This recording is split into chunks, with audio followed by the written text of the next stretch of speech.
सवाल बिहार को लेकर है, सवाल बिहार के अपराध को लेकर है और अब सबसे बड़ा सवाल यह है कि क्या बिहार में जो क्राइम है उसका हल योगी मॉडल से होगा। यह सवाल इसलिए उठ रहा है क्योंकि एक तरफ बिहार में अपराध की बहार है, हर दिन कहीं ना कहीं किसी ना किसी शहर में कोई ना कोई वारदात हो रही है। कहीं तो गोलियां चल रही हैं, कहीं तलवारें चाकू निकल रहे हैं, दनादन वारदात हो रही है, हत्याएं की जा रही हैं, लूटपाट हो रही है। और इसके बाद नीतीश कुमार के सुशासन को कुशासन में बदलने की बातें जमकर हो रही हैं। विरोधी तो विरोधी, अब तो सहयोगी भी सवाल उठा रहे हैं, आवाज उठा रहे हैं। बिहार में अपराध पर लगाम के लिए उत्तर प्रदेश की तरह योगी मॉडल को लागू करने की मांग कर रहे हैं। और ये मांग किसने की है ये मैं आपको बताऊंगी। ये मांग क्यों हुई है वो आंकड़ों के जरिए भी आपको समझाएंगे। लेकिन उससे पहले बिहार में बेकाबू अपराध से जुड़ी एक बड़ी खबर इस वक्त की हम आपको बताने जा रहे हैं। बिहार में हत्या की एक और वारदात से हड़कंप है। ये नया मामला बिहार के नवादा में सामने आया है। बिहार का नवादा दहला है। 19 साल के युवक की यहां हत्या कर दी गई है। हत्या के बाद शव को केमिकल से जलाने की कोशिश भी हुई है। नवादा में 12 जुलाई से लापता युवक का शव मिला है। ये बड़ी खबर है। 12 जुलाई से ये 19 साल का युवक लापता था। इसकी तलाश की जा रही थी, कहीं मिल नहीं रहा था और अब जाकर इस 19 साल के युवक का शव मिला है।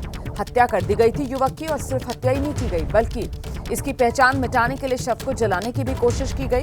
केमिकल से शव को जलाने की कोशिश की गई। वारदात सामे दिवरी गांव की बताई जा रही है, जहां युवक का शव बरामद हुआ है। मरने वाले युवक का नाम नीतीश कुमार है। 12 जुलाई की रात को अपने एक दोस्त के साथ गया था, लेकिन उसके बाद घर नहीं लौटा। घर वाले परेशान रहे, थाने में गुमशुदगी की रिपोर्ट दर्ज कराई। नीतीश की तलाश शुरू की गई। अब उसका शव सुनसान इलाके में मिला। हत्या के बाद अपराधियों ने शरीर पर केमिकल डालकर शव को जलाने की कोशिश की ताकि पहचान न हो सके। पुलिस हत्यारों का सुराग ढूंढने में जुटी है, लेकिन इस घटना ने एक बार फिर बिहार में कानून व्यवस्था को लेकर बड़े सवाल खड़े कर दिए हैं। तो जिस तरीके से एक के बाद एक बिहार में हत्याएं हो रही हैं, गोलियां चल रही हैं, उसके बाद लगातार सवाल पूछे जा रहे हैं। आखिर कहां है नीतीश बाबू का सुशासन? कहां गया सुशासन? सुशासन गायब। अब कुशासन में बदल गया क्या सुशासन? क्राइम आउट ऑफ कंट्रोल हो गया है बिहार में। अपराधियों के हौसले बुलंद हैं। और अगर ऐसा नहीं होता तो क्या एक के बाद एक बीते 15 दिन में 24 मर्डर हो जाते क्या? और वो भी राजधानी पटना समेत बिहार का कोई शहर ऐसा नहीं है जो दहला ना हो इस तरीके की वारदात से। लिहाजा सवाल उठना लाजमी है, लॉ एंड ऑर्डर कहां है? सुशासन कहां है? और आइए अब मैं आपको विस्तार से बताती हूं कि इसी महीने मतलब जुलाई का ये महीना है और इसी महीने कैसे एक के बाद एक बिहार में शहर शहर हत्याएं हुई हैं। ये पूरा सिलसिलेवार आंकड़ा है, आपके सामने रख रहे हैं। 4 जुलाई पटना में कारोबारी गोपाल खेमका की हत्या कर दी जाती है। तलवार से काटकर 3 लोगों की हत्या 4 जुलाई को सीवान में की जाती है। 6 जुलाई नालंदा गोली मारकर युवक युवती की हत्या कर दी जाती है। 6 जुलाई को ही मुजफ्फरपुर में चाकू मारकर इंजीनियर की हत्या कर दी जाती है। 6 जुलाई को पूर्णिया में डायन होने के शक में एक ही परिवार के 5 लोगों की हत्या कर दी जाती है। 6 जुलाई को पटना में स्कूल संचालक अजीत कुमार की हत्या कर दी जाती है। 6 जुलाई को नालंदा में हिंसक झड़प में 2 बच्चों की मौत हो जाती है। 7 जुलाई मोतिहारी रंजिश में अजय यादव नाम के शख्स की हत्या। सिलसिला जारी रहता है। 8 जुलाई भागलपुर सद्दाम नाम के शख्स की हत्या कर दी जाती है। इसके बाद 10 जुलाई जहानाबाद खेत में सो रहे बुजुर्ग की हत्या कर दी जाती है। 10 जुलाई को पटना में बालू कारोबारी रमाकांत यादव की हत्या कर दी जाती है। 11 जुलाई पटना में कारोबारी विक्रम झा की हत्या। मतलब सोचिए, बिहार की राजधानी पटना वो लगातार दहल रही है। 12 जुलाई नालंदा गृह जिला मुख्यमंत्री का जमीन विवाद में नर्स की गोली मारकर हत्या। 12 जुलाई नालंदा में युवक की गोली मारकर हत्या कर दी जाती है। 13 जुलाई पटना वकील जितेंद्र कुमार की हत्या कर दी जाती है। 15 जुलाई है आज, नवादा 19 साल के युवक की लाश मिली है जो 12 जुलाई से लापता था। और ये एक के बाद एक वारदात जिससे बिहार दहल रहा है और बिहार की कानून व्यवस्था पर बड़ा सवालिया निशान है। सीधे आपको लेकर चलेंगे, हमारे साथ हमारे सहयोगी शशांक इस वक्त मौजूद हैं और जरा शशांक से ही जानते हैं। शशांक, ये नवादा का जो मामला सामने आया है, 12 जुलाई से बताया जा रहा है कि युवक लापता था, गुमशुदगी की रिपोर्ट दर्ज करा दी गई थी, पुलिस उसको तलाश रही थी और अब जाकर शव बरामद हुआ है, और वो भी ऐसी हालत में कि पहचाना ना जा सके ये युवक। ये कोशिश भी की गई, अभी तक कोई एक्शन, कुछ सुराग ढूंढ पाई है पुलिस? कौन थे ये आरोपी जिन्होंने इस हत्या को अंजाम दिया? देखिए, घटना को किन लोगों ने अंजाम दिया, इसकी पहचान जो है पुलिस अब तक नहीं कर पाई है। घटना का कारण क्या है ये भी जो है वो स्पष्ट नहीं है। वो 12 तारीख को अपने दोस्त के साथ जो है घर से बाहर गया था, और जो जानकारी मिल रही है, परिजन कह रहे हैं, परिजनों का आरोप है कि पीट कर जो है उसको मार दिया गया है, और उसके बाद केमिकल से जो है उसके शव को जो है जलाने की कोशिश की गई ताकि कोई पहचान नहीं पाए, लेकिन बॉडी जो है उसको रिकवर कर लिया गया है। इस मामले में जो है पुलिस जांच में जुटी हुई है, लेकिन किन लोगों ने घटना को अंजाम दिया, क्यों दिया, ये अभी भी साफ नहीं है। आप देखिए, बिहार में लॉ एंड ऑर्डर सवालों के घेरे में है। एक के बाद एक बड़ी घटनाएं हो रही हैं, हत्याओं का दौर जारी है। पिछले 10 दिन में आप देखिए हर जिले से हत्या की खबरें आ रही हैं, लेकिन नीतीश कुमार के पास गृह विभाग है, उनका एक भी बयान जो है नहीं आया है। विधि व्यवस्था सरकार के लिए जो है वो बड़ी चुनौती बनी हुई है, और चुनावी वर्ष है। आप महागठबंधन को घेरते थे कि आपके शासनकाल में जंगल राज था, आरजेडी को घेरा जाता था, तो आरजेडी कर रही है तो महाजंगल राज है, तो जवाब अब सीएम नीतीश को देना पड़ेगा। बिल्कुल बैकफुट पर इस वक्त नीतीश सरकार नजर आ रही है, और वो भी इसलिए क्योंकि यही सुशासन नीतीश कुमार की सबसे बड़ी यूएसपी, और उसी सबसे बड़ी यूएसपी पर चुनावी साल नहीं, मतलब बस 3-1 महीने का इंतजार और है, और फिर बिहार में विधानसभा चुनाव है। ऐसे चुनावी माहौल में नीतीश की सबसे बड़ी यूएसपी को ये डेंट, ये झटका लग रहा है। बिहार में बढ़ते अपराध को लेकर सियासत लगातार गरमाई हुई है। अब जुबानी गर्मा गर्मी बीजेपी और जेडीयू के बीच दिखने लगी है, मतलब सहयोगी ही एक दूसरे को तेवर दिखा रहे हैं। बीजेपी के वरिष्ठ नेता हैं रामेश्वर चौरसिया, बिहार में योगी मॉडल लागू किया जाए, ये मांग कर रहे हैं रामेश्वर चौरसिया। और वहीं जेडीयू ने कानून व्यवस्था को लेकर नीतीश कुमार के मॉडल को देश के लिए मिसाल करार दिया है। जब यूपी वाला मॉडल अगर यहाँ लागू कर देते हैं आप, तो पुलिस का इकबाल बढ़ जाएगा और क्राइम समाप्त हो जाएगा। इसलिए वर्षों से मांग चल रही है कि यहाँ अपराधियों में दहशत पैदा करना है तो जोगी मॉडल लागू करना पड़ेगा, और तभी बिहार पुलिस का भी इकबाल बढ़ेगा। पिछली सरकार में तो ये इंडस्ट्री खुल गया था अपहरण का, लेकिन फिलहाल कुछ दिनों में जो हो रहा है तो इसके लिए कड़े कदम उठाने चाहिए। नीतीश जी ने जब से बिहार को संभाला है, कानून के राज की स्थापना की, क्राइम और क्रिमिनल्स के साथ नो कॉम्प्रोमाइज की नीति है। इसके बावजूद आपराधिक घटनाएं जहां घटती हैं वहां त्वरित कार्रवाई की जाती है, और बिहार मॉडल को तो पूरा देश अपनाता है। बिहार मॉडल ही था जिसने जंगल राज के दौर से बाहर निकाल के इस बिहार में निश्चित रूप से स्थापित किया, कानून के राज को स्थापित किया। और जहां घटनाएं घटती हैं वहां ये देखना चाहिए कि कार्रवाई कितनी कड़ी होती है और तेजी से होती है, और किसी को संरक्षण नहीं दिया जाता है, ये बड़ी बात है। आइए सीधे आपको लेकर चलेंगे, शशांक लगातार हमारे साथ बने हुए। शशांक, ये तो अब सहयोगियों के ही निशाने पर नीतीश कुमार आने लगे हैं। बताइए, नीतीश कुमार मुख्यमंत्री हैं और बीजेपी के नेता कह रहे हैं कि योगी मॉडल की जरूरत है बिहार में, जबकि नीतीश मॉडल और उसको लेकर लगातार न सिर्फ जेडीयू बल्कि एनडीए भी अपनी पीठ थपथपाता रहा। सुशासन बाबू का तमगा तो सबने मिलकर ही नीतीश कुमार के गले में पहनाया, लेकिन अब जिस तरीके से नीतीश मॉडल पर प्रश्न चिन्ह योगी मॉडल लाने की बात कहकर की जा रही है, मतलब गठबंधन समझ रहा है कि इस चुनावी माहौल में ये जो कानून व्यवस्था का मुद्दा है गरमाएगा तो नुकसान पहुंचाएगा। शशांक, बिल्कुल, देखिए, जो ये नीतीश का तथाकथित सुशासन है उस पर खुद सहयोगी दल के नेता जो हैं सवाल खड़े कर रहे हैं। आप रामेश्वर चौरसिया के शब्दों को देखिए, उनके बयान से सीधा सवाल उठ रहा है कि क्या बीजेपी को नीतीश मॉडल पर जो है वो यकीन नहीं है। योगी मॉडल का क्या मतलब, बुलडोजर एक्शन, एनकाउंटर हो, संपत्ति जब्त अपराधियों की जाए, तो क्या नीतीश सरकार ये करेगी, ये देखना होगा। गृह विभाग तो नीतीश के पास है, भले जदयू कहे कि कानून का राज है, लेकिन जिस तरह से आपराधिक घटनाएं एक के बाद एक हो रही हैं, सवाल तो यही उठ रहा है कि क्या आपने जनता को भगवान भरोसे छोड़ दिया है। तो सबसे ज़रूरी यही है कि लॉ एंड ऑर्डर को दुरुस्त करने के लिए ठोस कदम उठाया जाए। अब वो ठोस कदम क्या होगा, ये सरकार को सोचना है, बिहार पुलिस मुख्यालय को सोचना है। मतलब बीजेपी को तो फिलहाल नीतीश मॉडल पर भरोसा नहीं है ना। बीजेपी की तरफ से तो बिहार के लिए नीतीश मॉडल नहीं बल्कि योगी मॉडल की मांग की जा रही है, और इसी वजह से गठबंधन में ये जो तेवर बीजेपी की तरफ से जेडीयू को दिखाए जा रहे हैं, अब ये बात निकली है तो फिर यकीनन दूर तलक जाएगी। मैं आऊंगी आपके पास दोबारा, रहिए हमारे साथ। बिहार में जंगल राज की याद दिलाकर बीजेपी हो जेडीयू हो, दोनों ही पार्टियां आरजेडी लालू प्रसाद यादव को सत्ता से दूर रखने की कोशिश हर चुनाव में, चुनाव दर चुनाव में करती आई है। लेकिन जब जब बिहार में अब जिस तरीके से नजदीक आ रहे हैं चुनाव के दिन, तो फिर ये हत्याओं लूटमार की खबरें बढ़ती आ रही हैं। तो लालू यादव के बेटे तेजस्वी यादव भी जमकर अब नीतीश सरकार, एनडीए सरकार पर तंज कस रही है। तेजस्वी ने पिछले दिनों हुई आपराधिक घटनाओं का जिक्र करते हुए बीजेपी के उप मुख्यमंत्री विजय सिन्हा और सम्राट चौधरी का नाम लिए बिना उन पर तंज किया। और बिहार में अपराधी जो है सम्राट बन चुके हैं और विजय हो चुके हैं। टीचर की हत्या होती है, इंजीनियर की हत्या होती है, डॉक्टर की हत्या होती है, वकील साहब की हत्या होती है।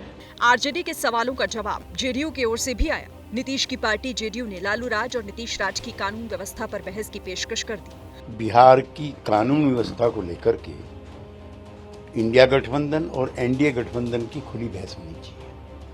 फिलहाल आरजेडी मौजूदा कानून व्यवस्था पर नीतीश कुमार को घेर रही है, तो नीतीश की पार्टी जेडीयू लालू राज की कानून व्यवस्था को इस बहस में घसीट लाई है। और अब इस सब के बीच एक सनसनीखेज मामला बिहार की राजधानी पटना से और सामने आ गया है। मामला पटना में एक निजी बैंक के मैनेजर को लेकर सामने आया है, जो बीते कई घंटों से लापता बताए जा रहे हैं। अभी तक कोई सुराग नहीं मिला है। बैंक मैनेजर का नाम अभिषेक वरुण है। करीब 36 घंटे हो गए हैं और बैंक मैनेजर लापता है। पटना के कंकड़बाग के रहने वाले हैं।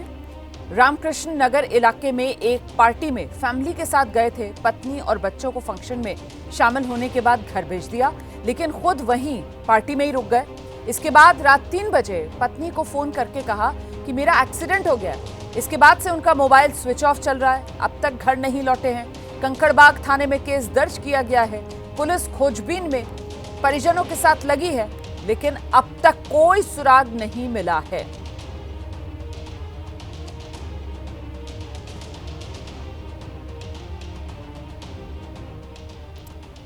तो इस वक्त की बड़ी खबर यही है कि पटना में पिछले 36 घंटे से बैंक मैनेजर जो लापता हैं, अभिषेक वरुण, जिनका नाम बताया जा रहा है, उनकी तलाश जारी है। आखिरी लोकेशन बेउर जेल के पास मिली उनकी, और बेउर जेल जो है उसी के पास उनका चप्पल मिला, रुमाल भी मिला। ये जानकारी सामने आई है।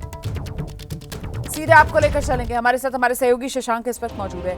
शशांक, ये अपने आप में बिल्कुल अलग तरीके का मामला सामने आ गया है कि पत्नी को फोन कर कहते हैं कि मेरा एक्सीडेंट हो गया है, और उसके बाद से लापता हो गए, और चप्पल और रुमाल वहां बेउर जेल के पास से मिल रहा है। ये क्या है गुत्थी पूरी, शशांक? देखिए, घटना को करीब 36 घंटे हो गए हैं, उनके बारे में कोई जानकारी नहीं मिल पा रही है। वो अपने बच्चे और पत्नी को लेकर एक पार्टी में गए थे, वहाँ से पत्नी और बच्चे को वापस घर भेज दिया और कहा था कि मैं जल्द घर आऊँगा, लेकिन रात को 3 बजे फ़ोन करके उन्होंने कहा कि मेरा एक्सीडेंट हो गया है। उसके बाद से उनका फ़ोन ऑफ है, घर वो आए नहीं। परिवार जो है बेहद परेशान है, डरा हुआ है। कंकड़बाग थाने में जो है एफआईआर दर्ज कराई गई है। पुलिस की टीम जो है छानबीन में लगी हुई है। बाईपास से सटे कई अस्पतालों में भी जो है पुलिस की टीम गई, लेकिन उनके बारे में कोई जानकारी जो है मिल नहीं पा रही है। पुलिस को जो है उनका अंतिम लोकेशन जो है मोबाइल का वो बेउर जेल के पास मिला, तो वहाँ पर पुलिस की टीम परिजन के साथ पहुँची है, तो उनका चप्पल और रुमाल मिला है, लेकिन इसके आगे कुछ और जानकारी मिल नहीं पा रही है। वो स्कूटी से थे, स्कूटी के बारे में कोई जानकारी नहीं मिल रही है। आखिर क्या वो बिना चप्पल के स्कूटी चला के कहीं चले गए या कोई बड़ी घटना हो गई है? पुलिस तमाम पहलुओं पर जो है वो जाँच कर रही है। वैसे पुलिस का कहना है कि क्या पारिवारिक टेंशन था, परिवार में झगड़ा चला था, और यहाँ दूर दूर तक कहीं कोई सीसीटीवी नहीं लगा हुआ है। यहाँ दूर दूर तक, मतलब राजधानी है बिहार की पटना, यहाँ दूर दूर तक कहीं कोई सीसीटीवी नहीं लगा हुआ है जिससे कुछ ट्रेस मिल सके, कोई सुराग मिल सके। देखिए, बेउर जेल से आगे बढ़ने पर वो पूरा जो इलाका है वो नहर वाला है। लेफ्ट और राइट साइड खेत है और नाला है। तो वहाँ पे कोई सीसीटीवी फुटेज नहीं है, लेकिन रुमाल और चप्पल मिला है उनके बारे में, और स्कूटी कहाँ गई कुछ पता चल नहीं पा रहा है। तो पुलिस जो है आज वहाँ पे उसके पहले के जो इलाके हैं वहाँ का सीसीटीवी फुटेज जो है उसको खंगालेगी। पुलिस की कोशिश यही है कि जल्द से जल्द उनको जो है रिकवर कर लिया जाए, लेकिन अब तक कोई सुराग जो है वो मिल नहीं पा रहा है। लेकिन परिवार जो खगाल सकती है, जो सीसीटीवी फुटेज है वो भी आज खगालेगी बिहार पुलिस। मतलब 36 घंटे से लापता है बैंक मैनेजर, और अब आज सीसीटीवी फुटेज जो भी कुछ मिल पाएगा उसको आज खगाला जाएगा। तो ये तो एक्शन देखने के लिए मिल रहा है पुलिस का, ये दिखाता है कितनी तत्पर है मामले सुलझाने में बिहार पुलिस। फिलहाल बहुत शुक्रिया आपका शशांक इस तमाम जानकारी के लिए। मैं आगे बढ़ रही हूँ। खबर उत्तर प्रदेश से है, जहां एक बार फिर पेशाब कांड सामने आ गया है। मैनपुरी में दबंगों पर दलित को पेशाब पिलाने का आरोप लगा है। जमीन की नपाई से नाराज थे दबंग, ये जानकारी मिल रही है, और ऐसे में दबंगों ने जूते में पेशाब डालकर दलितों को पिलाया, ये आरोप लग रहे हैं। तहसीलदार ने 2 दिन पहले दलित की जमीन की नपाई कराई थी, जिसके बाद कल दलित परिवार जमीन पर निर्माण के लिए नींव खोदने गया था। एसपी को दी शिकायत में पीड़ित की तरफ से कहा गया दबंगों ने कब्जा ना होने दिया और जाति सूचक गालियां दी। आरोप है दबंगों ने दलित दंपत्ति को अपने घर में ले जाकर जूते में पेशाब भरकर धमकाया और पेशाब पिलाया। अब पुलिस मामले की जांच कर रही है। तो ये दबंगई उत्तर प्रदेश में देखने के लिए मिली है। आरोप लग रहे हैं उत्तर प्रदेश में दबंगों ने दलितों को पेशाब पिला दिया, जूते में पेशाब भरकर दलितों को पिलाया है। इसकी शिकायत दलितों की तरफ से पुलिस को की गई है। मामला ये है कि कल हमारी जगह की पैमाइश हो चुकी, टीम गई थी, तहसीलदार वगैरह सब पुलिस फोर्स, और जगह हमारी ना पे आई, कब्जा दिला दो। उसके बाद मतलब कल हम अपनी नींव खोदन गई तो उन लोगों ने मतलब हमें मतलब गाली गलौज करी, पकड़ ले गए हमें दोनों जनों को। पत्ता दिखाओ, पत्ता दिखाए तो जूता में पेशाब करके मतलब ऊपर छिड़क दी, हमारे घर में ही नष्ट कर दो। किसने छिड़क दी? विजेंद्र। कौन है ये लोग? ये विपक्षी हैं, यही जगह घेरे हैं। गांव के रहने वाले आप? हाँ, गांव के ही हैं, ग्वालकोली की। जगह पर परसों के दिन नपी गई हमारी सब लोग गए थे, और मतलब नाथ लोग चलो सब काम गए, बाकी बाकी हमें गाली गलौज दी। फिर हम कल गए ने भी खुदबे के लिए तो वे लोग लिपटिए हम लोग। कौन लोग लिपट गए? विजेंद्र और केशव सनी, ये 3-4 जने आएंगे भैया, ये लिपटिए फिर ये लइए पकड़ कर मतलब मारपीट किया? ये मारपीट किया, कट्टा फट्टा लगाया। अच्छा, और पेशाब करिए जूते में कर गए पेशाब। धर्म नष्ट क्या करा आपने? धर्म नष्ट।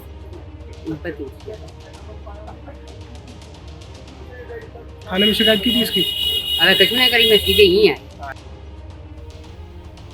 तो सुना आपने, ये दलित दंपत्ति जो आरोप लगा रहा है दबंगों पर मैनपुरी कांड को लेकर। अब पुलिस का बयान सामने आया है। पुलिस ये कह रही है कि दोनों पक्षों में रंजिश पहले से है, किसी तीसरे ने झूठा आरोप लगवाया है। पीड़ितों से झूठी शिकायत दर्ज करवाई गई है। जांच में ऐसी कोई घटना सामने नहीं आई है, ये पुलिस की तरफ से कहा जा रहा है। मतलब पुलिस की तरफ से कहा जा रहा है कि ये जो दलित दंपत्ति आरोप लगा रहा है ये झूठे आरोप हैं, पीड़ितों से झूठी शिकायत दर्ज करवाई गई है, ये पुलिस की तरफ से कहा जा रहा है। ये जो पेशाब पिलाने के आरोप दलित दंपत्ति की तरफ से लगाए जा रहे हैं, पुलिस उसको झूठा करार दे रही है। मैनपुरी कांड पर पुलिस का बड़ा बयान। पुलिस कह रही है दोनों पक्षों में रंजिश है, और ऐसे में ये दलित दंपत्ति झूठे आरोप लगा रहा है दबंगों पर।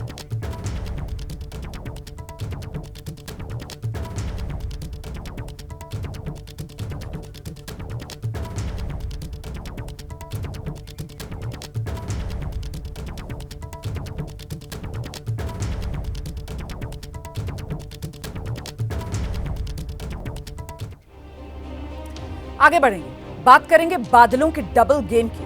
और ऐसा हम इसलिए कह रहे हैं क्योंकि कहीं तो बादल इतना बरस रहे हैं कि शहर के शहर जल समाधि में लीन हो रहे हैं, और कहीं बारिश के इंतजार में धरती का सीना फटा जा रहा है।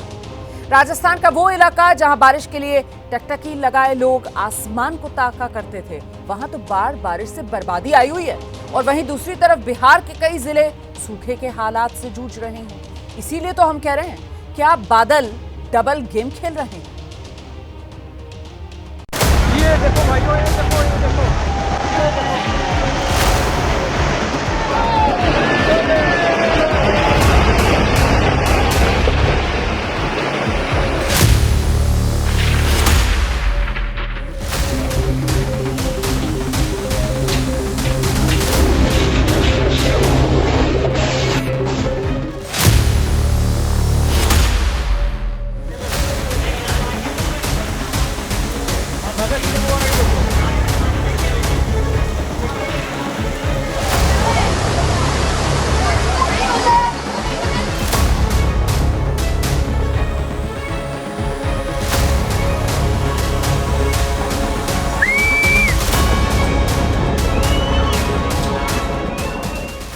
एतवार को लगभग 28 घंटे बाद ये सड़क जो है खुली थी यातायात के लिए, पर अब एक बार फिर से ये सड़क जो है बंद हो गई है। ये लोग जो है कितना बड़ा जोखिम लेकर इस पहाड़ को क्रॉस कर रहे हैं और हाथ में ब्रीफकेस हैं, बैग्स हैं।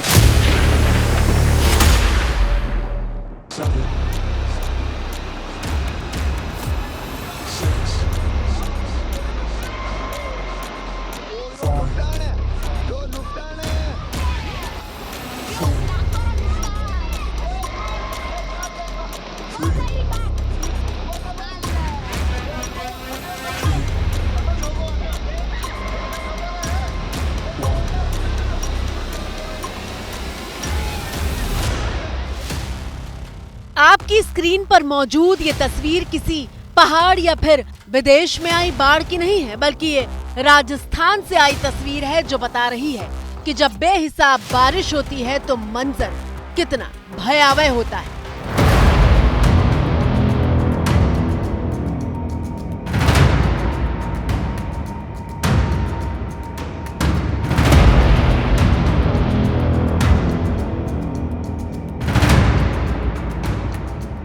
अब इस रिपोर्ट का दूसरा हिस्सा देखिए।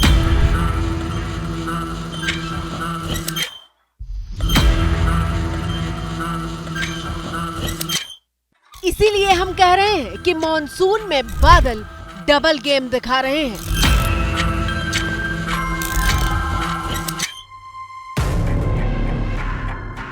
ये तस्वीर बिहार के सीतामढ़ी से आई है, जहां बारिश के इंतजार में धरती का कलेजा सूख गया है।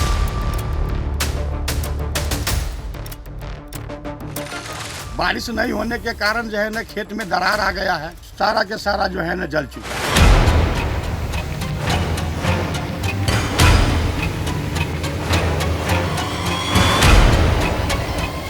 दूसरी तरफ राजस्थान के बारां में बादल इतना बरस रहे हैं कि हाईवे पर ही झरने बह रहे हैं।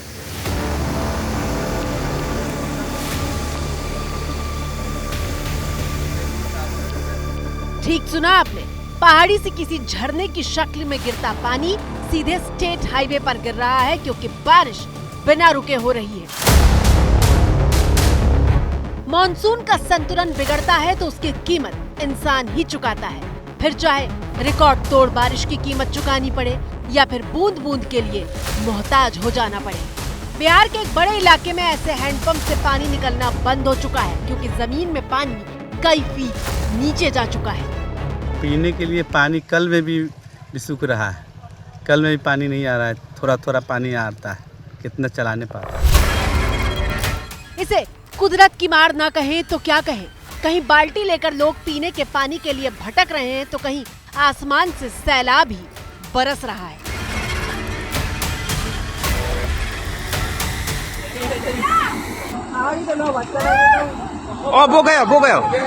वो गया। तस्वीरें राजस्थान के धौलपुर से आई हैं, जहां भारी बारिश के बाद नदी नाले ऐसे उफान पर हैं कि सड़कों को ही लील चुके हैं, और ऐसे ही रास्ते को पार करने की कोशिश कर रहे युवक का संतुलन बिगड़ा तो वो बहने लगा।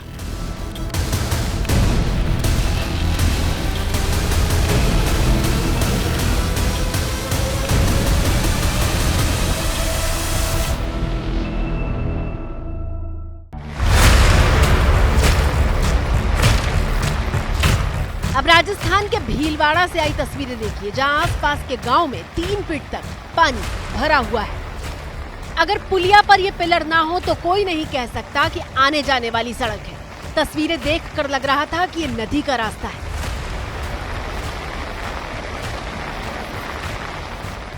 भीलवाड़ा मंदिर के भीतर से आई तस्वीर देख लीजिए। मंदिर का हर कोना बारिश के पानी में डूबा है।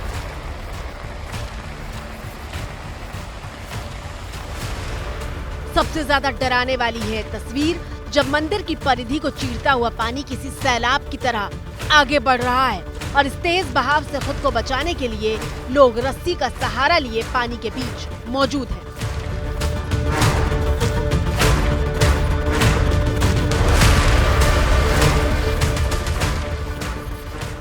राजस्थान की ये तस्वीरें सामने आ रही हैं क्योंकि 1 जून से लेकर 13 जुलाई के बीच राजस्थान में सामान्य से करीब 102% ज्यादा बारिश हो चुकी है। राजस्थान में करीब 27 जिले ऐसे हैं जहां सामान्य से 100% ज्यादा बारिश हुई है, जबकि राजस्थान के 41 जिलों में से एक भी जिला ऐसा नहीं है जहां कम बारिश या फिर सामान्य से कम बारिश हुई हो।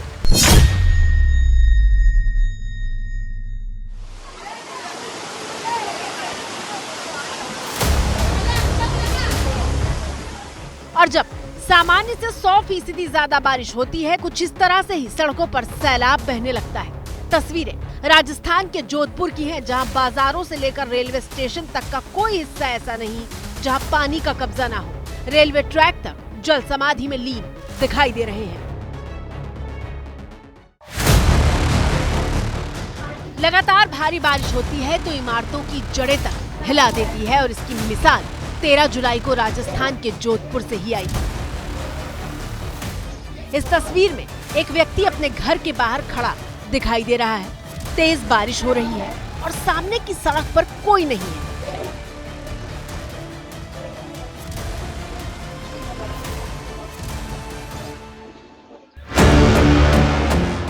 एक बार वो व्यक्ति गेट खोलकर बाहर जाता है और फिर अंदर आ जाता है। मेन गेट का साइज और घर में लगे संगमरमर के पत्थर बता रहे हैं कि घर कितनी मजबूती से और पैसे लगाकर बनाया गया है। 13 जुलाई को दोपहर करीब 3:30 बजे का वक्त हो रहा है। व्यक्ति घर में मौजूद किसी से बात भी करता दिख रहा है, बिना इस बात की आहट के कि अगले पल क्या होने वाला है। अचानक गेट दोबारा खुलता है तो वो उसे बंद करने की कोशिश करता है, लेकिन बंद नहीं कर पाता।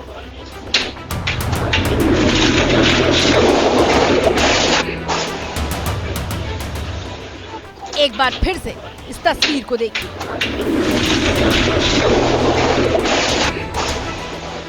सामने खड़ा व्यक्ति हक्का बक्का रह जाता है। सिर्फ गेट नहीं ढहता बल्कि सामने की सड़क भी धंस जाती है। बस गनीमत ये रही कि किसी को चोट नहीं आई।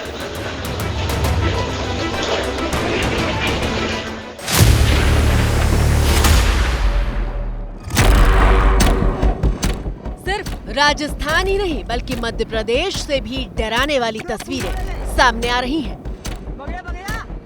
कोई तो आगो पल्लर उड़ रहे हैं, आगे लगी गोल जा रहा अब आगो।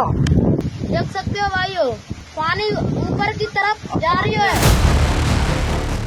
ऐसी तस्वीरें हमने विदेश में देखी हैं जब टॉर्नेडो की शक्ल में तूफान आता है।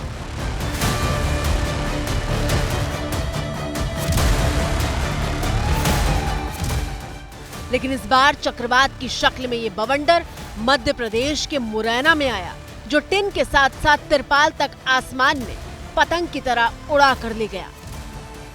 ये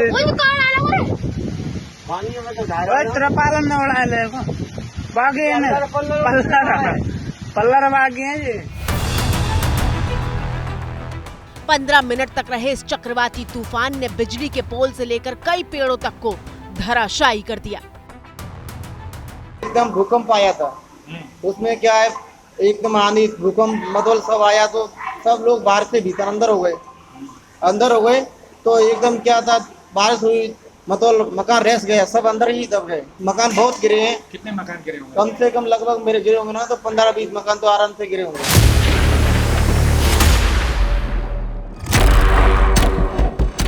ये तस्वीरें मध्य प्रदेश के शिवपुरी की हैं, जहां उफनते नाले को पार करने की कोशिश कर रहे युवक जैसे ही तेज धार में पहुंचते हैं, पहले उनकी बाइक बहती है और फिर दोनों युवक बहने लगते हैं। ये युवक पेड़ की डालियों को पकड़कर अपनी जान बचाते हैं। राजस्थान में 30 जिलों में बारिश का अलर्ट। बीते 25 दिन से प्रदेश में लगातार मानसून सक्रिय है। कई जिलों में राजस्थान में हालत इतनी खराब है कि स्कूल कॉलेजेस बंद कर दिए गए।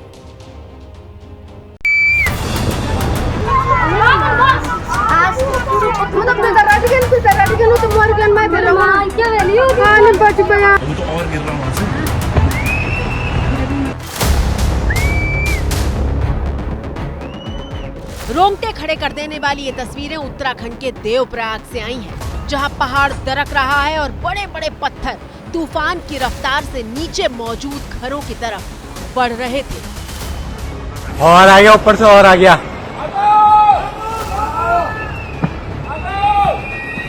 सीटी बजाकर पहाड़ से आती आफत से हर किसी को अलर्ट किया जा रहा है, लेकिन तबाही संभलने का वक्त कहां देती है।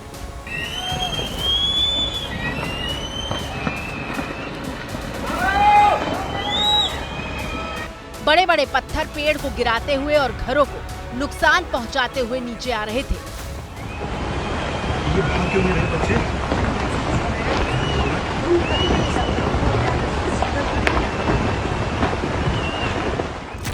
वीडियो बना रहे शख्स की आवाज डराती है। अगले ही फ्रेम में घर की छत पर वाकई बच्चे खड़े दिखाई देते हैं। तमाम लोग घर के बाहर आ चुके थे। जरा देखिए कितना बड़ा पत्थर मकान के ऊपर आकर गिरा है। इस लैंडस्लाइड में 2 लोग घायल हुए हैं।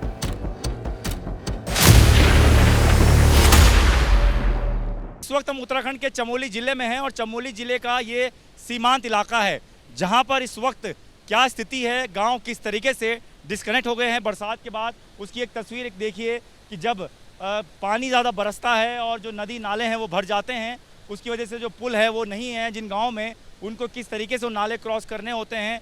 ये आप तस्वीर में देखिए कि उधर पूरा जो गांव के लोग हैं उनको मार्केट आना है, अस्पताल जाना है, ज़रूरत के सामान के लिए उनको किस तरीके से जो है वो इस तरफ यानी कि मुख्य धारा की तरफ आना पड़ता है, कितनी मुश्किल में आना पड़ता है, उसकी एक तस्वीर आप देखिए। क्योंकि ये रास्ता जो है ये इनका आम रास्ता है। आप बीते दिनों जब बारिश नहीं थी तब इस रास्ते से आना बहुत ज़्यादा मुश्किल नहीं था, पत्थरों के ज़रिए आना होता था, लेकिन अब पानी ज़्यादा बरस रहा है। बरसात के बाद जो नदी नाले हैं वो उफान पर हैं और ऐसे में देखिए कि बच्चे हों, बुज़ुर्ग हों या फिर महिलाएं हों, सभी को इसी तरह से इस नाले को, इस नदी को क्रॉस करके आना पड़ता रहा। उत्तराखंड के बाद हिमाचल प्रदेश के मंडी कुल्लू नेशनल हाईवे की तस्वीरें देखिए।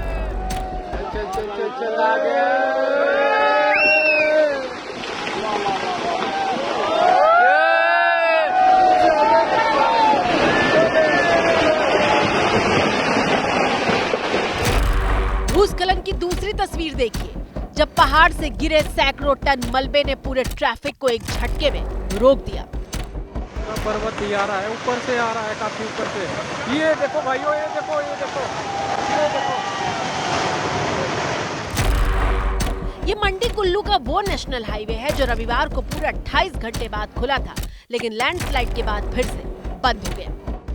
मंडी कुल्लू राष्ट्रीय राजमार्ग सोमवार सुबह एक बार फिर से बंद हो गया है, क्योंकि भारी लैंडस्लाइड हुआ है मंडी के पास 4 मील नामक जगह पे, जहां शनिवार को हुआ था। आप देखेंगे सामने जो है बहुत बड़ा हिस्सा पहाड़ी का वो दरक के आ गया है। सुबह 8 बजे के करीब ये लैंडस्लाइड हुआ है। पिछली रात जो है ट्रैफिक जो है इस रोड पे चलता रहा। पिछले कल एतवार को लगभग 28 घंटे बाद ये सड़क जो है खुली थी यातायात के लिए, पर अब एक बार फिर से ये सड़क जो है बंद हो गई है।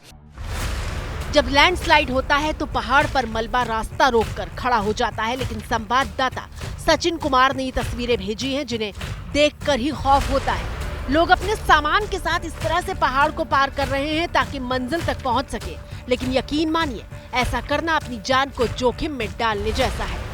सामने आप देखेंगे एक औरत है जो इस पहाड़ को क्रॉस करने की कोशिश कर रही हैं। ये लोग जो हैं कितना बड़ा जोखिम लेकर इस पहाड़ को क्रॉस कर रहे हैं और हाथ में ब्रीफकेस हैं, बैग्स हैं, लोग इनकी मदद भी कर रहे हैं क्योंकि मंडी की तरफ जाना है। ये दरअसल जहां लैंडस्लाइड हुआ है ये कुल्लू की तरफ फंसे थे ये लोग और कुल्लू से मंडी आ रहे थे, पर लैंडस्लाइड जो है हो गया, सड़क बंद हो गई। अब ऊंची पहाड़ी को जो है चढ़ के और इस जंगल नुमा नाले को क्रॉस करके ये लोग जो हैं आ रहे हैं। यस सर, बहुत रिस्की था सर, जगह ही नहीं थी चलने के लिए, इतनी जगह थी चलने के लिए, तो बहुत रिस्की था। क्या अब आपके मन में ये सवाल होगा कि आखिरकार ये तब्दीलियां जो हो रही हैं वो हो क्यों रही हैं, ऐसा क्यों हो रहा है? कहीं बहुत ज्यादा बारिश, कहीं सूखे के हालात क्यों बन रहे हैं?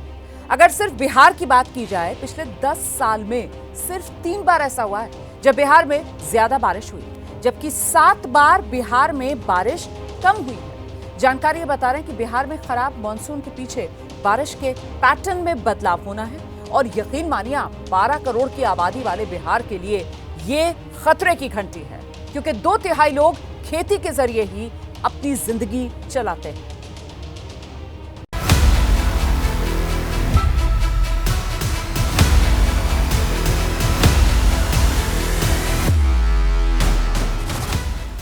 तस्वीरें ओडिशा के राउरकेला शहर से आई हैं, जहां भारी बारिश के बाद कार से लेकर बाइक तक डूब चुकी है।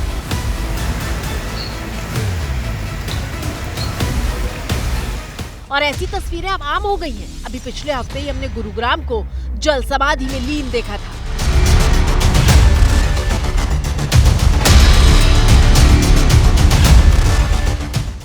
बड़ी बड़ी स्मार्ट सिटी की पोल एक बारिश खोल देती है, क्योंकि बादल अब बेलगाम होकर बरसते हैं। और हमने एक्सपर्ट से ये समझने की कोशिश की कि आखिर मॉनसून का ये पूरा सिस्टम बिगड़ क्यों गया है। बादल फटने की घटनाओं में पिछले 10 सालों में मानव केंद्रित जलवायु परिवर्तन की वजह से लगभग 1000 से 1100% की वृद्धि हुई है हिमाचल और उत्तराखंड के राज्यों में। वहीं कई ऐसे राज्य हैं जिनमें सूखे जैसी स्थिति है, क्योंकि घनत्व के लिए जो प्रेसिपिटेशन पॉइंट चाहिए होता है वो भी मुश्किल से पहुंचता है। तो एक ही समय पे भारतीय उपमहाद्वीप जलवायु परिवर्तन के कारण सूखे से भी प्रभावित है और अप्रत्याशित और विनाशकारी बाढ़ से भी प्रभावित है, बादल फटने की घटनाओं से भी। पटना में वो जो बैंक मैनेजर गायब बताए जा रहे थे, अब उनका शव मिल गया। इस वक्त की बड़ी खबर, बेऊर जेल के नजदीक ही एक कुआं है और उसी कुएं में बैंक मैनेजर का शव मिला है। कई घंटों से लापता थे बैंक मैनेजर अभिषेक वरुण। अभी कुछ देर पहले मैंने आपको बताया था कि अभिषेक वरुण, जिनकी आखिरी लोकेशन बेऊर जेल के नजदीक ही मिली थी और वहीं पर इनका चप्पल, रुमाल भी मिला था, लेकिन खुद कहां हैं इसको लेकर कोई जानकारी नहीं थी। अब शव मिल गया है, बेऊर जेल के नजदीक कुएं में शव मिला। सीधे आपको लेकर चलेंगे, हमारे साथ हमारे सहयोगी शशांक इस वक्त मौजूद है। शशांक, क्या जानकारी मिल रही है, कितनी देर पहले शव बरामद किया गया है? और जो आप पहले जानकारी दे रहे थे कि स्कूटी, उसकी भी कोई जानकारी नहीं है, तो स्कूटी को लेकर कोई जानकारी मिली? देखिए जो अभी जानकारी मिल रही है कि उनका जो शव है वो बेऊर जेल के पास एक कुएं में मिला है और उनका स्कूटी भी वहीं पर है। अब क्या उन्होंने आत्महत्या की या किसी ने उनकी हत्या कर दी है? पुलिस जो है वहां पे अब जांच करने में जो है वो पहुंच गई है, जांच में जुट गई है। कुछ देर के बाद पता चलेगा कि ये घटना का जो है वो कारण क्या है, लेकिन सूत्रों से जानकारी मिल रही है कि वो नशे में थे। सीसीटीवी फुटेज भी जो है सामने आया है, दिख रहा है कि वो शायद नशे में थे। तो पुलिस जो है तमाम पहलुओं पे जांच कर रही है, लेकिन सबसे बड़ी खबर यही है कि उनका शव जो है बेऊर जेल के पास कुएं में मिला है। पिछले बहुत शुक्रिया आपका शशांक इस तमाम जानकारी के लिए। तो अब पुलिस ये जांच कर रही है कि मामला हत्या का है या फिर आत्महत्या का। फिलहाल शव बरामद कर लिया गया है लापता बैंक मैनेजर का।